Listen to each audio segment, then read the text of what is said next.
Are you looking for relief from stress, anxiety, or pain? If so, you may want to consider trying CBD. CBD is a natural compound found in the hemp plant that has been shown to have a variety of health benefits. CBD can help relax your mind and body, reduce inflammation, and improve sleep. It is also non addictive and has no known side effects. If you're interested in trying CBD, check out our website at www.hypnotizeme.com. And remember, if you're not hypnotized, then you're not doing it right. That's hypnotizeme.com, www.hypnotizeme.com for our high quality CBD products and drinks. Hypnotize Me, a sponsor of the Bossfest podcast.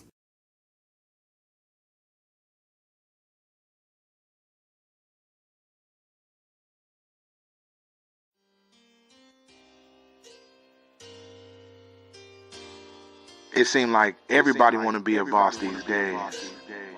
Everybody want to be a boss till it's time to pay out, you feel me, till it's time to pay that boss cost. They ain't trying to have them tough conversations, ain't trying to put in them extra hours, catching that windfall money, dealing with folks not being consistent. Don't get me started on the lack of sleep, but you know what they say. Boss Life, BOSSFEST, Bossfest podcast. Each and every Wednesday night, 7 p.m. Eastern Time, guaranteed to get you right. BOSSFEST, the Bossfest podcast. They might make you laugh, make you mad, make you cry. Either way it go, it's a vibe. Tune in, catch the topic, get the tea. Ain't no shallow waters over here, we get deep. You sensitive, easy to offend, you need to flee. But them tough conversations gonna be happening.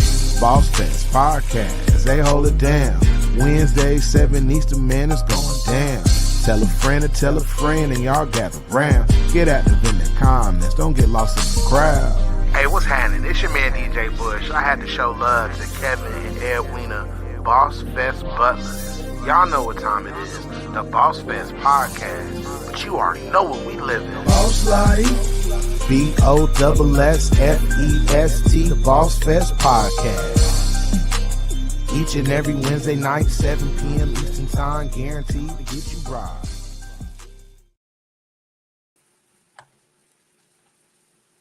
Hello. Welcome to another episode of the Bossfest podcast.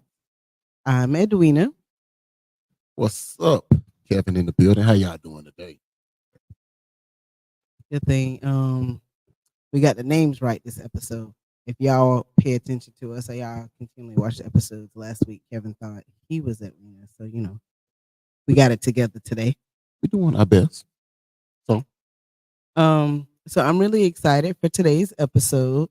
The title of today's episode, normally I think it's on the screen, but our sound visual person, I don't know what happened, but today's episode, oh, there it is. There it is. Ask and you shall receive. It is reflections. So I'm really excited for today's topic. A lot of times we try to bring topics to you guys that are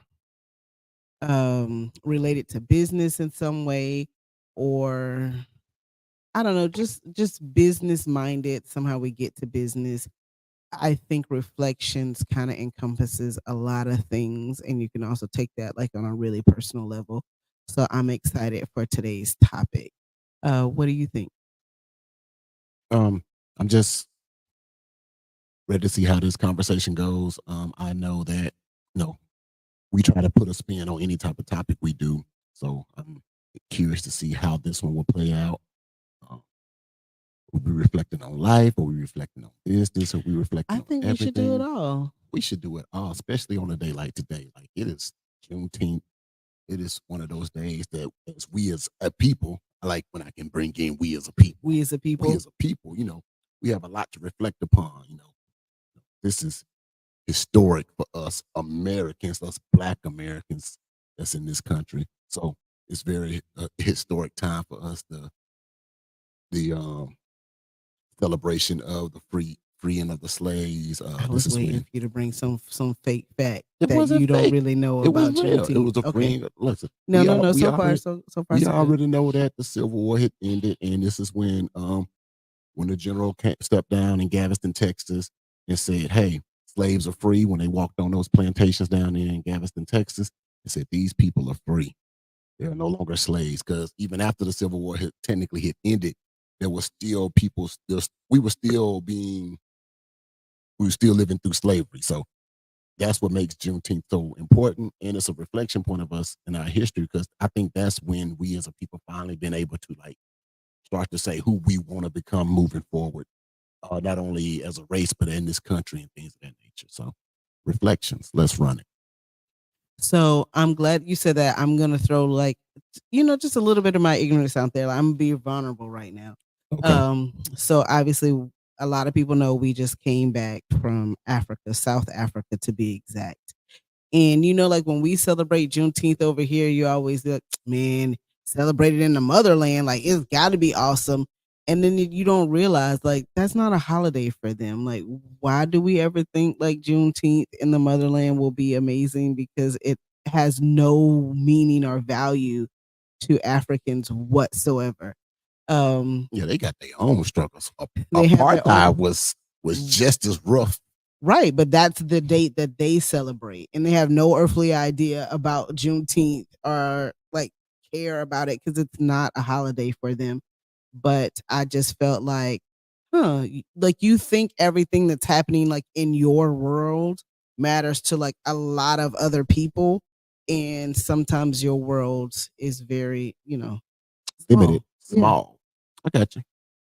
No, that's actually a good reflection because you know we was gonna try to figure out how do we talk about taking a trip to Africa, and for me, I'm glad that we can jump on it this way. That experience in itself was definitely a reflection of one's being. I didn't realize how I would you know respond to actually stepping foot on the continent in South Africa, understanding the significance of it, understanding their history, their culture, and trying to even find a piece of my own culture. Understand, hey man, I'm from a tribe. I don't know what tribe I'm from, but I'm gonna figure it out though. Oh I think Lord. I'm Zulu. Oh my I think I'm Zulu. God. What you saying? Oh my God, I think I'm Zulu. You just don't claim something you have no earthly idea. Well, I'm gonna take the DNA test, the African ancestry DNA test, which is gonna be able to track down uh my tribe through my parents, well, really through my mother's DNA, because that's the way it works. We pass our DNA down through our mothers. So I'll be able to find that history that way. But I think I'm Zulu.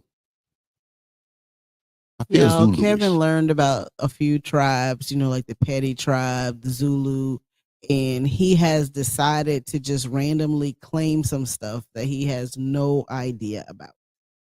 Um, so I, I'm gonna keep you like you stay in that lane, okay. because I don't want to get canceled where you just be, claiming stuff. I don't want you to randomly click on here like, that language. Anything that is related to something you don't know and may get us canceled, I would just like them to treat us separately.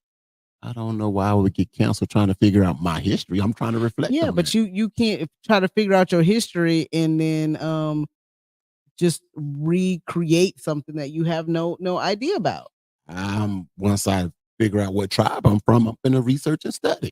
I'm gonna reflect on Okay. that piece that was taken from us or taken from me. Okay. So that way I can leave something more for my own kids as they progress and do more. Well, I will say our trip to Africa was not just, for fun. We did definitely throw in some education within that trip, which was amazing to be able to show, our children kind of like what like history is, to kind of follow that, and also just some very different and new experiences. So I think that I saw you almost in tears a couple of mornings. You might have been trying to hide it, but I feel like I caught it, and just excited and feeling very proudful that you were able to get your family to Africa.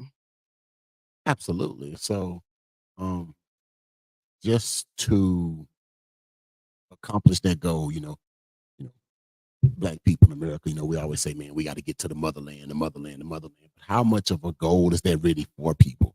It's something that's cool to say, and we embrace certain things in America that we think is a resemblance of the motherland.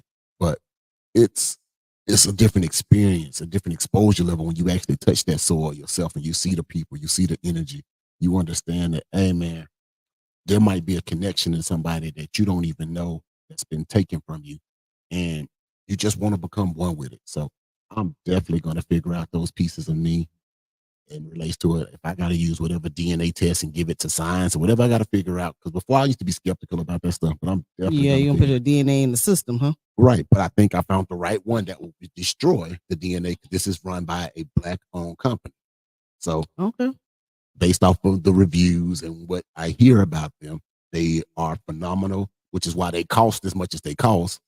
Some of them other ones on So we not gonna come up with no missing children because you don't put your DNA in the system. we shouldn't be missing no children because I put the DNA in this system. Not not me, you. Whatever. See, petty. You part of the petty tribe. You are part of the petty tribe. Yep. So we were able to visit two different areas of South Africa. We went to Johannesburg and we went to Cape Town, which I felt like were two very different areas. Um, and it was just an amazing experience. So the whole trip was to celebrate our daughter who turned 18, or who is turning 18 today, I guess I should say, and graduated high school. So it was a graduation birthday gift combination, and we wanted to start her new adventure with the best adventure we could think of giving her, which was that trip. And through trial and error, we figured it out. We had to postpone some things, reflect on how we get it done, and uh, I will say that through all the heartaches of it, it was worth every struggle, sacrifice, fight, argument, whatever. It was worth all of it because that experience now lives with me forever, and I hope it lives with them forever. So that way, when they reflect on this, when we are dead and gone, and they having their kids and talking to their own grandkids, they can say, "Hey, I remember coming to this part of this continent with my parents, and they showed me this." And I hope they continue that. So Yeah, our son went on his first flight ever. It was definitely a major flight to count as your first, but yeah, he handled that very well. he did. He did. It wasn't no spirit flight, so we was okay. Them They spirit fed flights. us very well, I felt like. Fed us, had much alcohol as I wanted to drink to enjoy. Hey, so we did okay. Yeah, they was like, "Sir, just go to sleep, sir." Yeah, just go to sleep here. Take this alcohol, drink as much as you need, as long as you go to sleep. So Got I definitely feel like it was an experience. If I had to say, I definitely think it's an experience that everyone should try to experience if possible.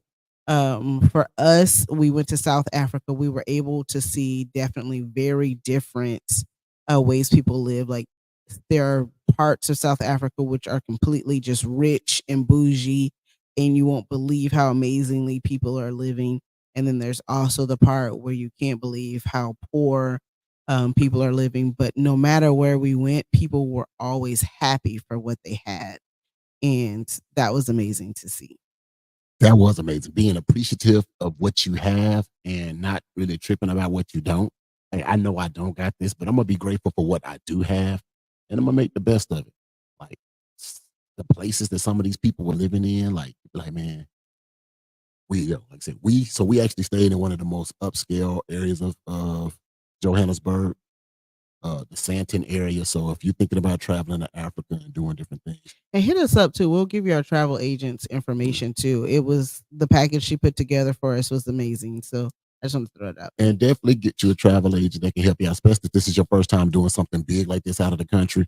Get you a travel agent, get you somebody who understands those things. So that way it takes a little bit of that stress off for that type of a trip. Because believe me, the flight, touching down to a new place, a new continent, and you just experiencing that lifestyle, it's gonna have its own anxiety to it. But you definitely want to try to minimize as much of that as possible. Get you a travel agent. Ours did a great job. Thanks. Since we started talking about a travel agent, I know I'm gonna make you go left, but she really did. Like we hit Africa and we had someone outside with the name on the sign, like y'all ready to go.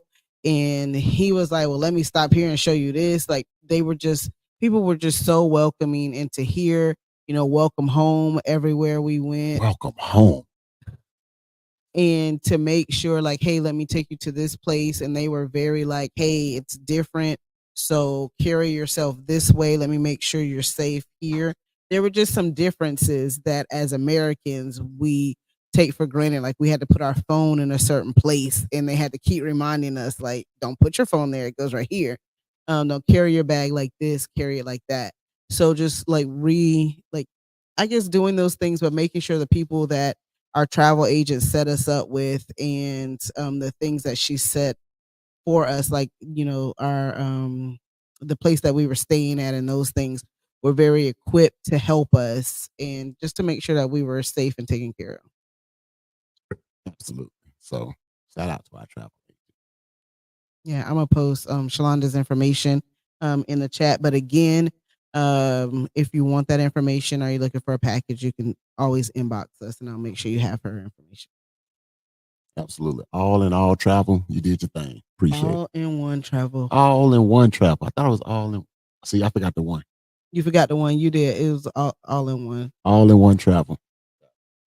All in one travel, you did your thing.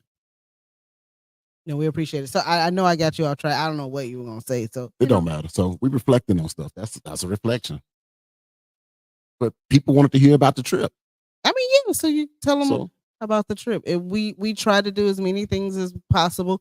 It's winter in Africa right now. When I say that to people, people are surprised. So if you look at our pictures, where we got on sweatshirts and jeans, we were cold. So our summer is their winter. Just so people like understand that from looking at pictures and videos. correct.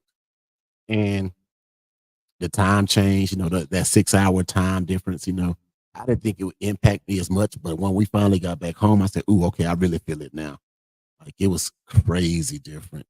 But Yeah, I didn't feel it when we got there. It's like we got to Africa and we just started moving, but we had slept so much on the plane. right. Coming back home, it's like we needed a full day of sleep, almost 2 days to kind of readjust back to time because Africa is 6 hours ahead of where we are here.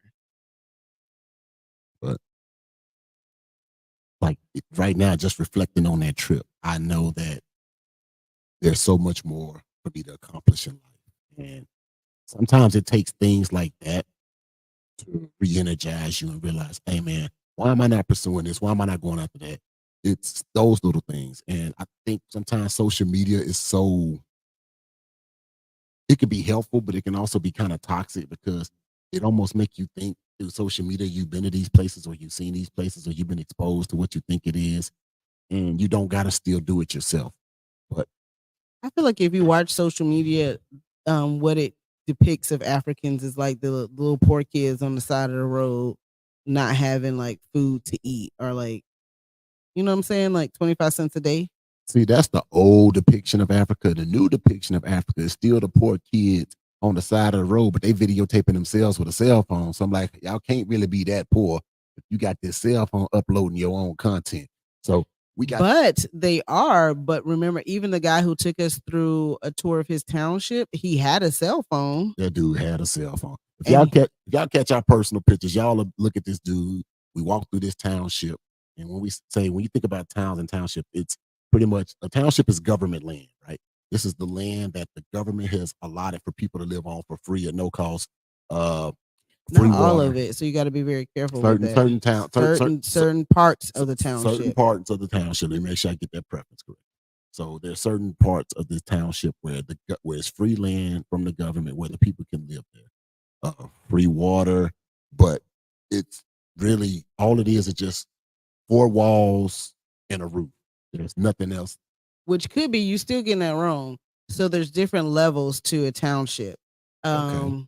There are certain levels where people who have a little bit of money have purchased their own land and built whatever, and their houses are just like ours, which would be like the higher class of a township. Then you go into middle class, which the middle class people in the township are the housing that is given to them by the government, which they say is very corrupt. We felt very connected to what they meant by that. But Yeah, we understood that corrupt. is about 4 walls. I think she said 2-bedroom, like 1 bath type place, and they Right. can add on because with them, when you get the government housing, you own that house for life. which was different. And then there's a part of the township where there's just land and free water, and you have to figure out how to make your four walls and live there. True enough. And one thing about it, Wena brought up, which was good about the township, like if you start off at the poor level, you can apply for the middle class type housing, the free housing like that. But that may take somewhere between 15 to 30 years. And by the time you can finally get the house, what you needed it for back then might even be the same thing. And even then, it's like, do you still get it? That's why they talk about the corruption. So listen, I'm glad that I was listening, because you know how you be bringing on your facts and be like they law. I'm like, I get to correct some facts you today. did correct it. And I thank you for correcting that because it's important. I don't want to mislead or misspeak on it.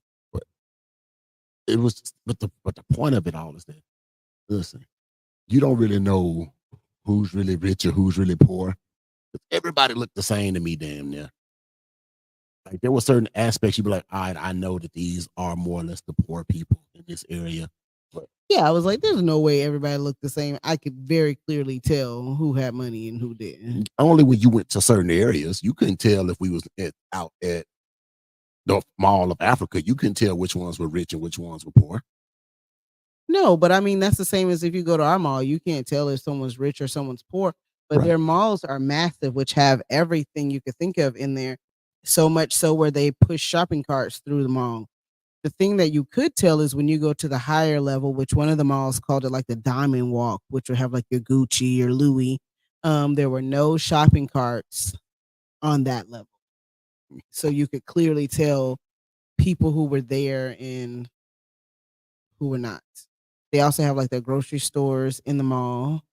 Um, their Walmart, which they don't have Walmart. Walmart is called the Game, our Game. It's something like that. So those differences are they were interesting to see. Like their fast food restaurant that they all love.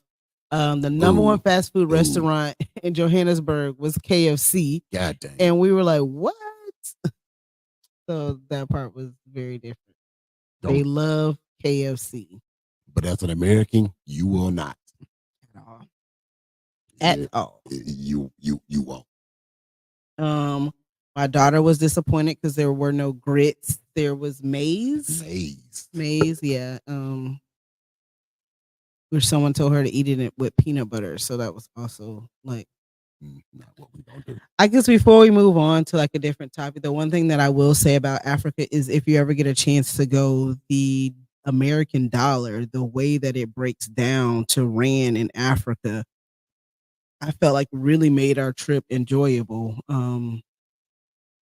I can't really do the math conversion because I was like lost the whole trip, but $100 was like what, 1,000 and something rand? I don't know. So let's do it simple. Okay.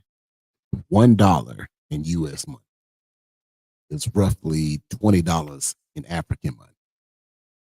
It's about 1830, 1850, depending upon the conversion rate and things like that. But just say it's about $18. So one American dollar, 18 African dollars, 18 rand.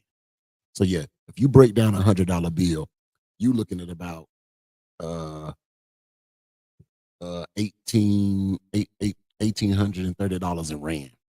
And if you think about the food, so KFC, my wife talking about the food at KFC. So for a meal at KFC, it would be like about 75 rand. Yeah, that was the high end with our bougie asses. And everywhere we went, they would look at us like, what? Because I think KJ spent like 120 rand at KFC, and they were like, who's eating? Right. How many people are eating with you? Like most people are spending like between 29 and 40 rand on a meal.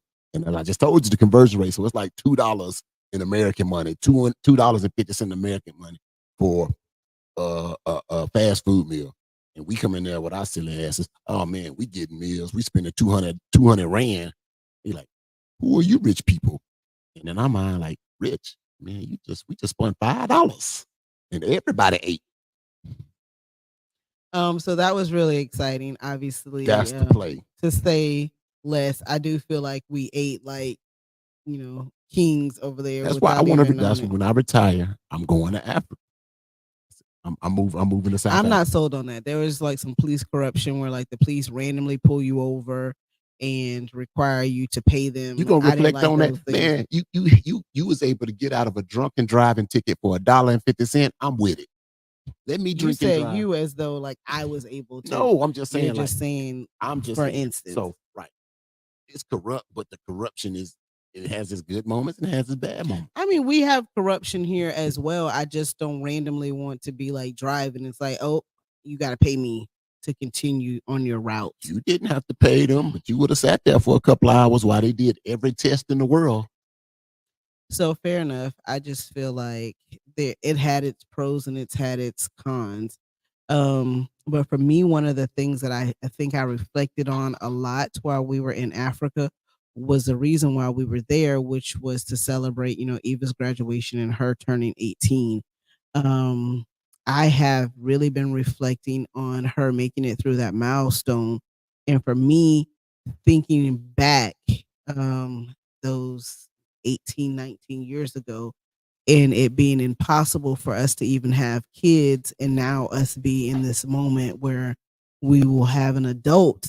I guess we have an adult as of today. um I guess. Feels still surreal to me. I mean, adult in age, but 18, I mean, always a child to me, but legally an adult. Legally an adult. It just really feels unreal. And I remember before we knew that she was a reality, I remember driving in the car, I don't know where I was going, and calling you, and the doctor telling us the last like round of IVF wasn't successful, and me saying, I don't know if I can continue this. I don't know if it's going to work. It's a lot on my body, and it doesn't seem like it's happening for us. And I just remember being in a very dark place. Um, and just thinking like we just won't ever be those parents. So I've reflected a lot on that, thinking how far we've come from that moment to getting her here. You know what? When you really think about that journey, and that's one of those obstacles. Sometimes you got to sit back and you got to think, man, I'm here now, but what did it take to get me here? And being what 20, Oh no, that's not what we're gonna do. I mean, we was younger. being 22, 21, 22, trying to figure this thing out. I don't think we could say. I think once we started the process, because like I said, we started dating late teens. So, and I think we got to a point where it's like, all right, I know you the one I want to be with, I want to marry. And then you said you went out one of those books in the grocery store, and it's like all the things you need to do to prepare for marriage and all that stuff. So you started going through kind of like the checklist, Mm-hmm. and then we hit that roadblock as relates to being able to conceive naturally. And it was just crazy to go through that process as young kids. Like as a young man, especially as a young male, you don't really think about nothing like that.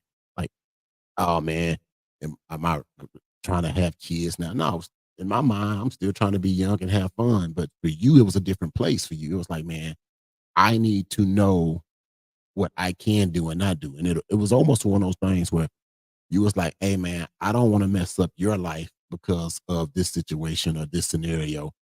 I know you can do whatever, but I know this is a place I gotta live with. And for me, I was like, nah, man, if you living there, then I'm living there. And I sometimes have to reflect on that moment, like, man, what young ass kid, like, all right, man, I know this is where I want to be through all of it, the ups and downs. I know this is where I want to be. So if you going, I'm going, kicking and screaming. And we are here now to the point where we have our kids, we're living our life, we have our family, we built our lifestyle, and now we're trying to step into a new realm of a place that is another scary journey for us. Like entrepreneurship is crazy. Like you know how much of yourself you got to invest in that time, energy, resources, funding out of your own pocket. Then you be like, man, is it worth it? So I want to be able to look back in this moment we're in now, the same way I'm able to look back when we started our journey to become a family, to become husband and wife, to build our careers in corporate America. And now, as we start to progress and start doing more as entrepreneurs and build our brand, I want to be able to look back 5 years from now, 10 years from now, and be like, man, remember when we was at each other's throat? Like, man, this ain't gonna work. This is crazy. Why we still doing this? Why we investing this money into it? What if we had took those 10 stacks or those 20 stacks and put them in this versus tried to build Bossfest or Hypnotize Me or Pins or whatever? Like, man, shoot. Ooh, I think about the money that we have put to try to build these businesses. Like, man, what if we had done something else with it? But I know if we make this thing work, it's like some of you people out there, once it works, once you get to that place where it starts to work and it starts to generate that lifestyle you need and that you crave for, oh man, you're gonna fight even harder to maintain it. And that's what we did with our family. I mean, I think that's important, like the correlation that you're making, because the amount of money that we put into paying for IVF and getting the family Ooh, Jesus. through the losses, and one fail, having to a regroup, pay again, knowing that it's not a guarantee that it will work out. It does correlate to entrepreneurship. It's the same thing. If we stop now, of course it doesn't work. But if we regroup, do what we have to do to collect ourselves and try again, could that be the round that really works for us and changes what our future looks like? I think it definitely correlates. It definitely do. And you talk about the funding of it too. Like, and we did it like the way people do IVF now is completely different than how we did it back then. We did full cycles. So it's like when that business aspect, you learn something, you grow from it, you become better at it. What did DJ and Tara say? It was a natural cycle that they were able to They was able to have a natural type cycle. Shout out to DJ Bush and Sarah, healthy baby girl, Anaya. We happy for them. They've been on the podcast, so I know they're ecstatic to be parents and things of that nature. So shout out to those two. But yeah, when I heard their story, and I said, man, their story is nothing like ours. We had to do full cycle, had to do all. I wouldn't say nothing like, but yeah, there definitely was some difference. Well, we had to do full cycles every time. Yes, there wasn't a thing called a natural cycle. There wasn't a thing called a natural cycle. And it not only from when you think of somebody doing this process, if you ain't familiar with it, it's injections, it's hormones, it's egg retrieval. That's a surgery. Then then you got to put the egg back in, and then you got to wait. And you got to do the testing. And our office was in Tampa, and we only had one car, and we both trying to still work. And I'm working a night shift, she's working a day shift, and you got to go back and forth to this doctor's office at least 3 to 4 times in a week, on weekends sometimes. And it was I give you a lot of crap. I want to say in this moment, I know Father's Day just passed. I want to say when we did that, every IVF cycle, which we've been through 5, there wasn't one doctor's appointment that you missed. It wasn't one, even if they were doing blood work, you were there. And that's pretty amazing. Thinking that you were working a night shift and me working day shift, and no matter if you had sleep or not, you were there. So anyway, I didn't want to, stop your hustle, but I thank y'all. Listen, record. I'm glad this is recording, because I ain't gonna get too much praise. So I'm gonna take that one and absorb it. And every nurse and everybody knew if I'm coming, you were there. You sitting in a room, you understanding everything they telling me. You need to understand it just the same, because I never felt like it was a process I was going through. I always felt like it was a process we were going through. So thank you, babe. I appreciate it. I know, like I had to stop and make sure, you got your kudos. I appreciate that. But like, as I sit back and I think about that journey, that process, like, how did I get there? Especially when you think about like how we started off, like we were just playing around. Like, who thought that 2 people playing around would be where we at now? I remember thinking like I would never be with you. Like you just. I remember your whole family telling you was crazy for being with me. The church did too. The church did too. Church said she crazy. Her family said she crazy. Like it was almost like you and him. Like, what did I do? Yeah, that's what it was. I still don't know what I did, but whatever opinion they had of me, or they still may have of me, it was crazy. Like she was throwing her life away by I mean, being that's with me. one of the things that you think where you're like guilty by association, or people automatically assume the person you are based on, I don't know, who you're with or who your family is. You were literally just given a title, or, misconstruing your personality just based on your surroundings and who your family was. But I feel you. I ain't gonna go down that I rabbit mean, I'm hole. just saying. We're reflecting, you brought it up, so I just That wanted was a to. reflection. I was like, do I really want to reflect there? I was like, nope, I'm gonna let that reflection disappear. But the point is, like, if I bring it back to business, as hard as we fought for our family, I do feel like that's how hard we have to fight to make this business thing work. It's not easy. It's a journey where you feel like you take 2 steps forward and 1 step back. And you feel like you're making the right connection, just to find out that that was, like a dead end or a brick wall, whatever you may call it. But you have to figure out how to keep going. So I just really like the correlation that you made in our life about fighting that fight, and now being able to look back to be like, wow, at one point we never thought it was a reality. I hope that someday we can look and be like, I never thought our businesses would make it this far, or I never thought Boss Fest would be like this big of a brand. And being able to look back and be like, look how far we've come. That's what I can't wait to see. You know what? Maybe that's part of the problem in business, because I don't think it was no point in time, even when we were struggling trying to have this family, that neither one of us saw that this wasn't a reality. Even when we was like, this is your last chance. No, that's not true. I've always thought it would work. So I just talked to you about like being in the car before we knew Eva was here, feeling like this is it for me. So I had a lot of moments where I didn't know this was gonna work. Like, I get it. And it was like, man, going through the process, because the first time the process, like it was a learning. It's just like starting a business. That first IVF cycle was crazy. Too much drugs, not enough drugs at this part, overstimulated, nothing's taken. Like, it was just crazy. Then the second process, it was we learned from those mistakes. The doctors understood.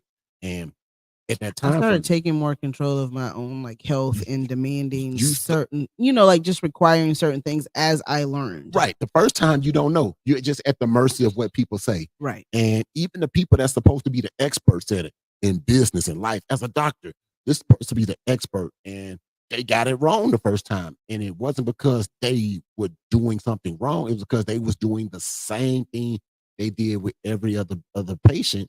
But you being 20 something and them typically dealing with patients that's in their 40s, is different. It's different dynamics. So the drugs they would give a 40-year-old, they've given a dosage for a 40-year-old woman versus a 20-year-old woman. They had to adjust and adapt to that. And we was like, all right, man, see, that didn't work.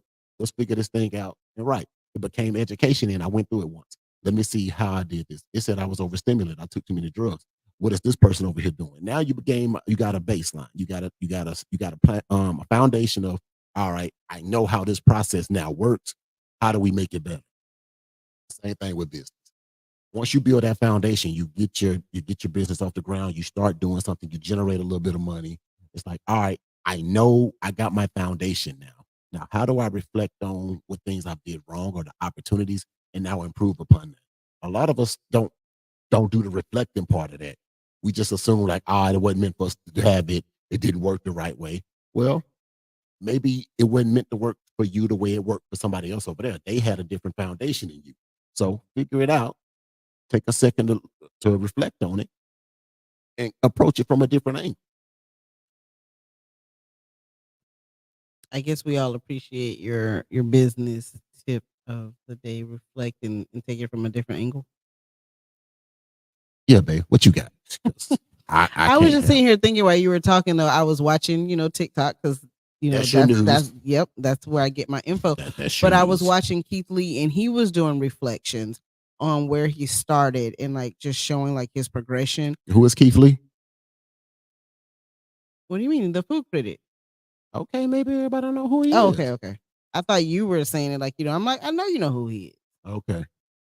Anyway, so he was doing reflections on how he started, and you could see him with like the little starter dreads in the kitchen trying to show people how he cooked a meal, and he had 39 followers, and just like through their life on how like he was increasing his following, but he was staying consistent and branching out and doing a little bit more. And as the followers grew, now he's at a point in his career where he can review someone's restaurant and in 24 hours change how their business succeeds. And that's really a blessing for someone to be like, I put my stamp on this, and your business may go from, 2 to 3 clients a day to people like around the building. But he had to stay consistent and start from somewhere to be able to get his business to where it can actually help and support other people. The point is, I was looking at his reflections, and I was like, when I was watching it via TikTok, the biggest thing that I saw with that was consistency. He was consistent when he had no followers to keep going.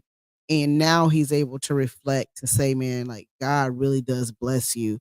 And look where I started to where I am now. And I think if we continue this thing and support each other, one day we'll have those same type of reflections. Oh, no doubt. It's all about consistency, and also taking a moment to see what it is your audience like about what you're presenting them and what they don't. I'm watching entrepreneurs in our area and them expand and explode. And I've seen some people who like they just seem like they just jumped off the porch running with stuff, and then they got complacent, and now you don't even see nothing from them no more. For a minute, for us as well, you know, we jumped off that porch and we was running with different things, and we had to take a second back and reflect. All right, what it is we truly want to do? Because sometimes when you start a business, you think that's what you want to do. Then when you get into the mix of it, you may be like, man, you know what? That ain't really what I want to do. And I'll say with pens, like before I started the business, I wanted to help everybody with grant writing, and I wanted to write grants for anyone who could get it and things of that nature. And it felt good. What I didn't realize is that once I said I am doing this for real, the accountability piece that fell with that. And it's like, all right, if I'm just playing around with it and I'm able to get somebody 50,000 or 60,000 and there's not a real expectation on it, then the pressure isn't there. But now there's a funding associated with this. And it's like, all right, now did I not deliver what you wanted for me for your business? And it's like sometimes I had to reflect. I'm like, man, did I not do everything I said I was going to do? I did what I said I was going to do. Did I achieve the goals I wanted to achieve? Sometimes I achieved them, sometimes I didn't. Even in a world where it's unstable, it's unknown. Like, in that process and through that journey, I realized, you know what? I don't really like that feeling of failing people, or in some sense of not being able to deliver on expectations that people may have thought was going to come, because that's an unstable place. You go somewhere and you buy some food from somewhere, you either know it's going to taste good, it's going to taste bad. But it's still a level of failing. There's still I felt like buying food from places. I'm like, y'all really felt me on this. Like somebody gassed me up, and I'm like, this is disgusting. Got it. But in that moment, let's say that you really dedicated to your craft, you can figure out a recipe, you can do different things, you can tweak stuff on your end to provide better food that you can control. In that process with us with writing grants, if I can do with everything I want to do on my end, but if that person isn't doing their part on their end to make sure their business getting visibility, just generating energy and things of that nature, it doesn't matter what I do. They're not making sure that their licenses are in order. I think the biggest thing that we learned from that whole thing is that that's a partnership. And most people don't see it as a partnership. They see it as, I've hired a business to do this job. I expect that you deliver XYZ. But what's more important is that if we ever revamp that and go back to what that is, that would be the key thing. Is in that business, it's a partnership. It's not one person just doing the legwork. Both people have to be invested. And the biggest thing in grant writing is you have to do the work that you say you're going to do. Like if someone is to like fill out an application and say you do XYZ, like people want receipts. And there were a lot of people that I even looked up to in business, and I was like, maybe their business isn't everything that I thought it was. And it just really made me want to take a step back from that business because I felt like it required too much. And I don't know if I was just ready for like what the requirement. I'm with you there. But like I said, if we do circle back and do those things, that's what we'll play with it.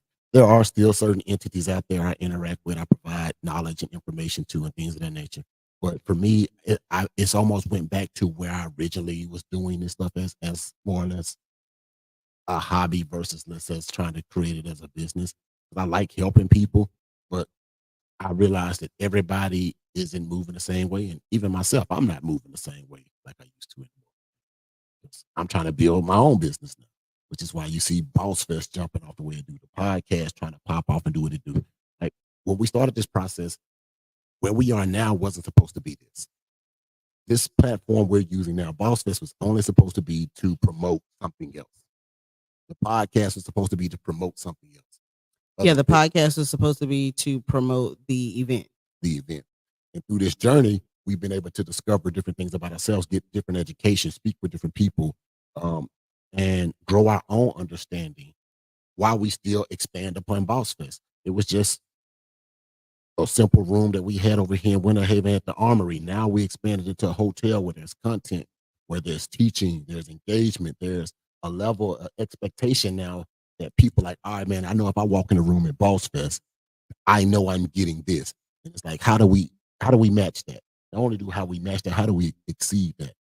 And it's those challenges that we're now struggling with, which are happy challenges, are good challenges for me. I think for Edwina as well, because I'm happy struggling while we figure this out because I know I can control 100 of that vision, and I don't have to really rely on some outside force. I don't think the vision's controllable at all.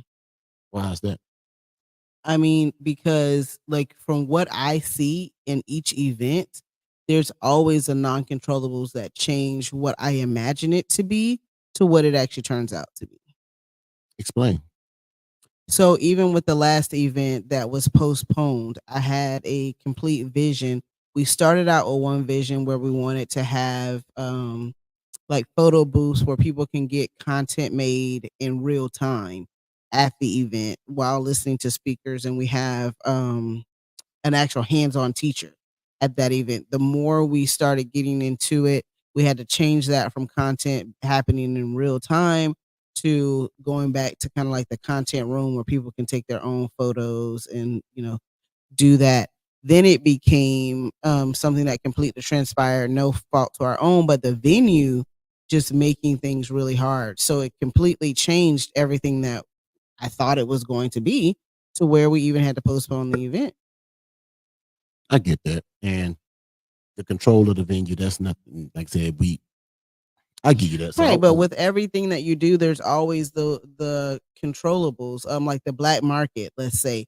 I'm sure when they go and they do an event like they did the last event in February, I'm sure there were things like based on the vision that they had to change and transform based on the obstacles that they're faced with. I'm not saying that obstacles are bad because I think obstacles have helped Boss Fest grow. If we wouldn't have had obstacles, we'd probably still be in the armory. If it wasn't like, let's try to get speakers and how do we now have placement for them, then that obstacle and coming up with that is what made us go to Lakeland in the first place. True. The obstacles in Lakeland is what now has us going to Brandon. And the cool thing about even being in Brandon is when we reached out to this place and they're like, I've heard of you guys. Wow, that's crazy that y'all want to use this venue. And for me, that was like, this is, I guess, like a sign saying, like, where have you gone somewhere? And someone says, I've heard of y'all. that was pretty neat. I give you that. That definitely was exciting for them. Like, oh, I've heard of you. Oh, you have? And the woman who said it, older Spanish lady. Oh, I've heard of you guys. I said, okay. And you want to bring this event here? Yeah, we thinking about. I think this would be a good place for it. As And then them actually trying to help with the vision. Like, I think if we do this here and this here, that it will, like set this off. So all of those obstacles have brought us to where we are. And of course, we'll embrace new obstacles as this next event comes into play. And hopefully that just continues to help us grow the brand. But what I'm saying to you is when I envision it in my head, it's never exactly what the vision is because something has required it to change. I get you. So I'm not going to retract on my statement because I do believe that we have more control in this dynamic because where there are things that are out of our control, but we do have more control. The more we do it, the more knowledge we pick up on it. Uh, I just know, just reflecting on the start of this business, uh, this isn't where we saw it going 2 years ago, 3 years ago, coming out of a COVID year when everybody was starting businesses, where everybody was entrepreneurs, where everybody was a coach, a teacher, a mentor, an investor, where everybody was everything. And you truly got to see, all right, man, who are those people that are still grinding? And who are those people that have completely disappeared? Like, who's still out here trying to give gems, still trying to give information? And who are those people that took this opportunity where people were sitting in their houses and said, all right, man, I'm going to try to scam and scheme and get everything I can out of people? Like, it's just that reflection point of itself. So I'm happy that we're now in a point where we like, hey, man, this is where we want to build our brand, our businesses. This is where we see ourselves going. Even just how we interact with people out in the community now is a different energy, a different vibe. It is And I love it. I mean, like, the support that we've gotten locally has just been awesome. So amazing. Like it ain't even my name no more. It's Bossfest, then my name. Like, wait a minute. some people don't even know your name. They just call you Mr. Bossfest. Mr. Bossfest. Like, dang, I'm Mr. Bossfest. And even being around youth sports and stuff, that used to be my identity for so long. Oh man, you was over here with this organization, you was doing that. Now, like, people coming up to me like, "Oh, you part of Boss Fest. Oh, I've seen you. I've seen you on this podcast, or I've seen you interacting with these people, or I've seen you at this." And it's always now more or less on business stuff, and it's just exciting to be in that place. Just reflecting on that piece of, I'm ecstatic that we're now here, and it took us a while to get here. It's gonna take us even longer to get to the next step or to get to the next place. But eventually, we gonna get to that place where we sitting before our audience and we can do live shows and it sells out for our podcast. So we're gonna get to that place when we talk about Boss Fest and we drop those tickets and those prices and those vendor spots and all that stuff. And that stuff is gonna be like, people gonna be waiting for the opportunity to get themselves in that space because we've created that brand that builds you to the next level. And I'll even touch back on that Keith Lee situation. Like, he was building something for himself that eventually became a platform where it could build energy for other people. That's how we started. We were trying to build something for ourselves. And now Boss Fest has generated, is going to a place where we're trying to bring education and engagement to other people's stuff. There's been so many people who've came up to us and said, hey, I've seen you at Boss Fest. I wasn't even going to start a business, but now I did. Look at what I've been able to do. Look at how I'm able to grow. I thank y'all for just keep going, because if y'all can do it, I know I can do it. And it isn't like we're some untouchable deity out there has it all figured out and stuff. Y'all see us still out here getting it out the mud like everywhere else. You're gonna see us at the local places. We still trying to figure these things out as we go.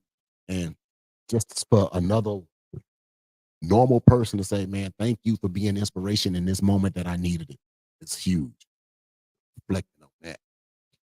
I would have to second that. I was able to run into some people recently to actually say, hey, this is what Boss Fest has been able to do. I've been able to go to different events and see connections where people were able to connect with other people at Boss Fest and now maybe business partners, or somehow have brought that person into their business and now they're kind of doing their own thing. Those things are exciting to see. And it's taught me that you really don't know the impact that you have. Like, we put some things out on social media and sometimes it feels like no one's watching or no one's paying attention, or hey, the event didn't go quite like how I felt it should have gone. So should I keep going? And then when you hear those things, it completely changes your perspective on a lot of it. So I feel like personally sometimes I need those things because, again, like, our world is small. So when we're going day to day and we're going through the business and we're looking at the costs and it's like, man, do we keep going? Why do we keep going? those are the reasons why you keep going. Like, it's not only helping us get the education, learn to further ourselves. Somewhere down the line, you help somebody else make a connection. You help somebody else build a business and can keep going. So I definitely second that. And it's been amazing to see those things and those connections. And we're definitely not removed from this. We're in the grind every day and going back and forth like, hey man, do we do this? Do we put this out here? Not knowing all the time what's the right move, but still trying to figure it out and just being transparent about what business looks like for us, the ups and downs, the success and how you feel. And one day hoping to be able to reflect on all of it. Like, we've come a long way from it. We have. And right now, we're now going into what we would call quarter three. We talked about quarter one. We talked about leveling up in quarter two. And for us, just looking at just even from, I know we went back in time on some things, but just thinking about just the course of this year, like when we started the year with quarter one, it was like, all right, man, we're doing this, we're moving this. You see the engagement, you see the post, you see the energy, we creating this, we creating that. Then all of a sudden Q2 started. We was like, we're going to level up in Q2. But from a business perspective, it almost seemed like we leveled down because there was no more energy, there was no engagement, and things like that. But we were still leveling up. We was leveling up personally. We was leveling up with our family. We was leveling up with our friends and our community. But from a business perspective, it was like, dang, did I level up? But we needed to level up in our community with our relationship with our family and things of that nature. So that way, when we now step into Q3 to now go ahead and get back on the grind and promote these businesses and these brands, we don't still keep tripping over the same things we were doing in starting in quarter one and going into quarter two. So I feel like we're going to be in a much better place. We've already started laying the foundation for a much better Boss Fest event that's going to be going down on October 6th. And I'm excited just to create this thing with my wife, my partner. And it's just an amazing thing. We ain't got to go far with the reflections. We can just keep it within the year. But yeah, that Q2, boy. We went way beyond a year. We went back 18, 19 years. But you're only 30. What are you talking about? I still have 18 or 19 years to be able to reflect. Gotcha. I mean, that's really what it is. I'm excited. I hope everyone is really enjoying their Juneteenth. We are going to celebrate with our now 18-year-old. And that's really what, I guess, as you call Q2, I like to break things down in seasons. This last season for us really has been about family. Speaking of my daughter, she was an IB student at Haines City High School. She's now, a graduate from Haines City High School. If I could just do a side note, any parents thinking about putting their kids in IB, go ahead, run this one. Thinking about putting their kids in an IB program. I remember asking this when she was first starting her high school journey, and a lot of parents were like, no, just do dual enrollment. But a lot of teachers were like, IB is going to be the best move for them. I really have to say, now experiencing it myself, I'm going to side with all those parents that were on my Facebook page saying, don't do it. I don't feel like IB is the move. That's a reflection for sure. I do feel like it made high school a lot harder than it had to be. And we tried our best as parents to make sure she could enjoy being in high school, especially in her senior year. We tried to give her as many moments as possible, but the work level and just the requirements in the IB program were very extensive. And the margin for error, like, it was just crazy. Like, there was no real give with it. And our daughter, she graduated with an IB diploma. But when we look back and we think about all the things that people said were the perks of this program, and we're like, okay, what about this perk? Maybe not. What about this perk? You ain't gonna get that. What about this but perk? It's like, oh yeah, you get this perk, but she still gotta do this, or she still has. It just feels like it's too many contingencies, and almost within the program itself, like as though people don't understand. And it became a thing where it felt like the teachers were about the dollar that they were making instead of the students' education. And I'm going to be transparent about it. But I just say this to say those parents that have incoming ninth graders and you're thinking about what program, if this podcast, you know, I guess brings by, like, comes by your way, or someone says, "Oh, you should check that out." I just want to say my personal advice to any parent is don't enroll your child in an IB program. Let them enjoy their high school years.